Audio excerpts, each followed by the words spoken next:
Modiar, presenter ILC Karni Ilyas terseret kasus korupsi 3 triliun, ditulis oleh Niha Alif dari Siwa.com. Ternyata para pembenci pemerintah Jokowi tak jauh-jauh dari koruptor dan mafia. Seperti halnya Rizik Syihab yang kerap berurusan dengan aparat karena melanggar aturan, lalu memprovokasi kebencian pada pemerintah. Para koruptor dan mafia itu juga kerap memprovokasi lewat media, karena mereka tak mau diusik hartanya oleh pemerintah. Setelah bos TV One yang berkasus di Lapindo dan Jiwasraya, kini dilanjutkan presenter ILC.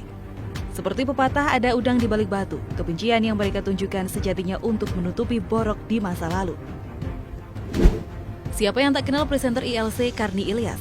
Pembawa acara dengan ciri khas serak-serak basah ini selalu menutup tiap sesi dengan kata-kata mutiara. Saat tampil membawakan acara dirinya seolah terlihat sebagai penegak hukum dan keadilan.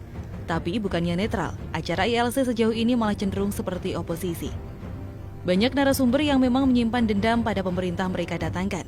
Orang seperti Rocky Gerung, Ridwan Saidi, Haikal Hasan, Said Didu, dan Rizal Ramli kerap diundang meski topiknya tidak sesuai dengan kualifikasi mereka. Memang ada perwakilan pemerintah, tapi suatu acara yang baik seharusnya memberi tujuan yang mencerahkan, bukan malah provokasi seperti saat Tengku Zul diundang dan memvonis Ahok menista agama secara sepihak. Kini giliran Alam yang menampakkan borok Karni Ilyas sendiri lewat kasus lama yang menyeret namanya. Sebelumnya seperti dilansir dari tribunnews.com, kasus pengalihan aset negara ini bermula pada tahun 97 silam.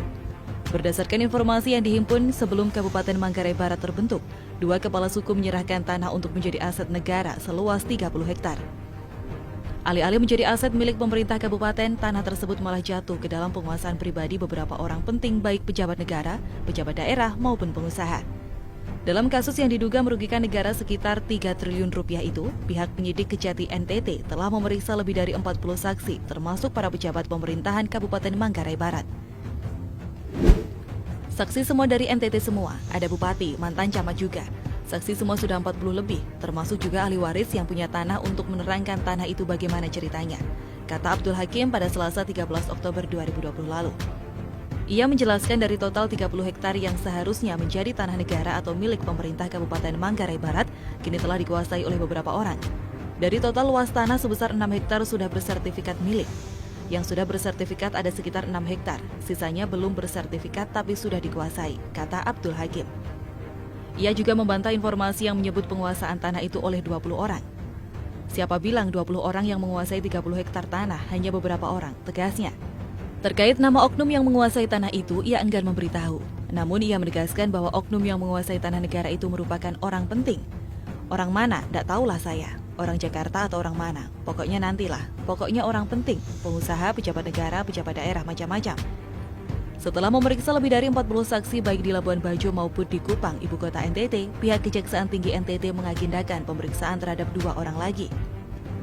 Kejati NTT Dr. Yulianto melalui Kasih Penkum dan Humas Abdul Hakim mengatakan pihaknya telah menjadwalkan pemeriksaan terhadap Goris Mere dan Karni Ilyas. Kita agendakan pemeriksaan mereka besok, ujar Abdul Hakim. Ia menegaskan Goris Mere yang merupakan mantan kepala BNN dan Karni Ilyas yang merupakan tokoh jurnalis sekaligus host ILC TV One itu akan diperiksa di kantor Kejati NTT pada Rabu hari ini, sesuai undangan yang telah mereka sampaikan. Kita amati ke depannya jika benar Karni Ilyas terbukti bersalah, apakah ia masih jadi sok bijak di acara ILC? Karni yang kerap menjadi pengkritik pemerintah ternyata juga doyan harta. Jadi 11-12 dengan bos medianya yang ngemplang kasus Lapindo dan Jiwasraya. Pakai takhiran mereka bersatu membuat acara yang isinya orang yang suka mencaci maki pemerintah. Masih banyak oposisi yang bisa menyampaikan pendapat secara sopan, tapi kenapa yang dipilih Rocky Gerung dengan jargon dungu? Atau juga kenapa memilih Tengku Zul yang kebanyakan cuitannya tentang PKI, anjing, babi, dan sebagainya. TV One melalui ILC hanya meminjam tangan orang untuk menjatuhkan pemerintah. Di sisi lain, orang seperti ARB pasti geram lantaran kerap ditagih di kasus Lapindo oleh Sri Mulyani. Ratusan miliar yang harus ia tanggung selama puluhan tahun tak kunjung lunas. Sudah begitu keluarganya tak tahu malu pamer kekayaan ke media sosial. Padahal kewajiban utang yang harusnya jadi tanggungan mereka malah dibebankan ke negara. Begitu juga Karni Ilyas yang dulu sempat tak terima dan mengancam melaporkan akun yang mengunggah dirinya berpesta dengan cewek seksi.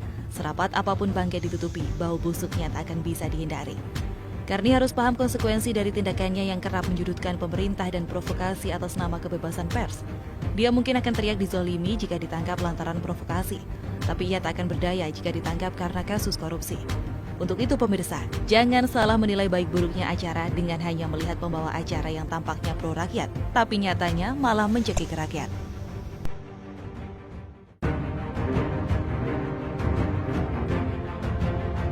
Azan diubah jadi ajakan jihad, Bibip ngeles pura-pura nggak lihat golok.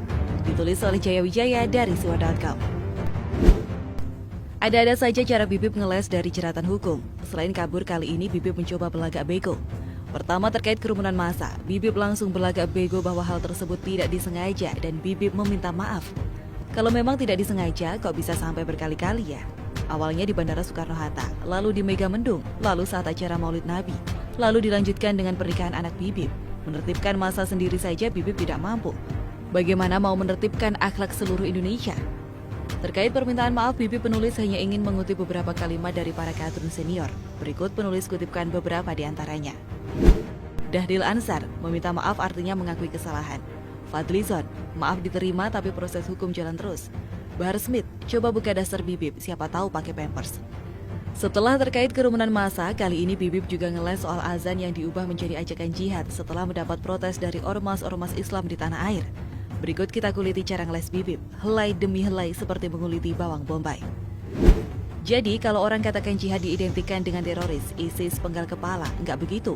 Mendengar kata jihad dikaitkan hal merusak itu nggak betul. Di Indonesia ini bukan darul jihad, bukan negeri jihad. Katanya saat berbicara di Dialog Nasional PA212 yang ditayangkan di YouTube Front TV Rabu 2 Desember 2020. Komentar penulis, lucu sekali Bibip ini. Bukannya membahas soal bagaimana hukumnya merubah azan yang identik dengan panggilan sholat diubah menjadi ajakan jihad, Bibip malah membahas persepsi tentang jihad. Mentang-mentang yang melakukan adalah kelompoknya sendiri, lalu ngeles nggak karuan. Coba yang melakukan non-muslim atau minimal banser, kira-kira apa yang akan Bibip lakukan? Penulis yakin Bibip akan teriak-teriak penistaan. Dan lagi, Bibip ini pura-pura buta atau memang matanya katarak beneran? Sudah jelas kok bawa-bawa senjata dan golok saat melakukan azan, kok dibilang bukan buat merusak? Apa golok yang dibawa fungsinya untuk menyisir rambut atau garuk-garuk punggung? Kocak banget nih Bibip. Indonesia ini bukan darul jihad, bukan negeri jihad. Ini darul dakwah, negeri dakwah. Nggak ada genosida kan? Kan itu nggak dilakukan pemerintah, selama tak ada pembantaian ulama kiai. Kita tak bicara soal perang bersenjata, itu semua fitnah. Tegas dia. Komentar penulis, perhatikan kalimat yang penulis bold. Kalau tidak bicara soal perang, kok azannya sambil menenteng golok? Penistaan nggak nih? Penistaan seharusnya sih, kalau memang maksud dari jihad adalah dakwah seperti kata Bibip, artinya secara langsung Bibip berkata bahwa dakwah itu wajar bila sambil menenteng golok. Serem asli, jadi inget ISIS. Tapi ngomong-ngomong, kok tumben jadi lembek gini? Padahal kan kemarin-kemarin bilangnya jangan salahkan umat Islam kalau tiba-tiba ditemukan ada leher yang terpenggal. Kamu ketahuan? Lagi drama nih ye. Tak boleh lakukan pemberontakan kecuali ada ulama. Ada umat Islam dibantai, genosida, itu boleh dalam konteks bela diri. Itu dibenarkan hukum agama dan internasional, ujarnya.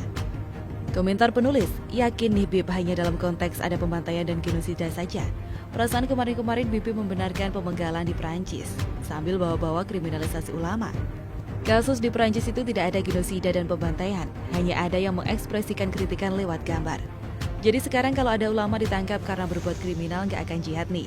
Yakin Bib? Kalau yakin, ya bagus deh. Artinya kasus hukum Bibip bisa jalan terus dan Bibip nggak akan mewek play victim seandainya kembali masuk bui lagi seperti pada masa pemerintahan SBY. Kode keras buat polisi segera memproses kasus hukum Bibip yang menumpuk nih seandainya benar ucapan Bibip. Tapi kalau masih teriak kriminalisasi ulama, artinya kamu ketahuan lagi Bib. Lagi drama. Saya minta ke semua pihak mulai stop kegaduhan. Ayo rekonsiliasi, dialog. Tak ada lagi rekayasa yang meruntuhkan tatanan kehidupan berbangsa ini. Stop ketidakadilan, stop kegaduhan. Bukas Habib Rizik. Komentar penulis, terakhir penulis hanya ingin membahas kalimat yang di-bold. Sebagai langkah pertama agar adil, segera proses Bibip dan ustadz radikal lainnya. Karena selama ini hukum hanya tajam ke minoritas seperti Ahok, Meliana, Saifuddin Ibrahim. Tapi tumpul ke ustadz radikal seperti Bibip, Abdul Somad, Yahya Waloni, dan Felix Yao.